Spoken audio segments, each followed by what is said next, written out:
Welcome to the Genius Factory. Enjoy the video. In this video, I will explain how to make fish cake broth. First, let's gather our key ingredients. You'll need dried anchovies, a piece of kelp, and a large radish. Also, have your green onions and your favorite fish cakes ready. Don't forget water and some basic seasonings like soy sauce. Having everything prepped makes the process smooth and enjoyable. Now, let's create that flavorful broth base. Start by lightly toasting your dried anchovies in a dry pan for about 1 minute. This really deepens their flavor.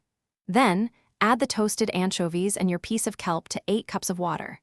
Bring it to a boil, then reduce the heat and simmer for 15 minutes. After simmering, carefully remove and discard the anchovies and kelp. With our broth base ready, it's time to infuse more flavor. Add your thinly sliced radish to the simmering broth. Next, season the broth with 2 tablespoons of soy sauce and a pinch of salt to taste. Let this simmer gently for about 10 minutes or until the radish becomes tender. This step is crucial for developing a rich and savory depth. For the final touches, add your fish cakes to the broth. Let them cook for a few minutes until they are soft and thoroughly heated through. Before serving, garnish generously with fresh chopped green onions for a burst of color and flavor.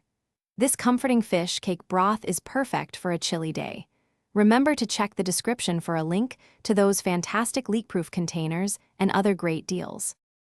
Thanks for watching. If you found this helpful, don't forget to like and subscribe.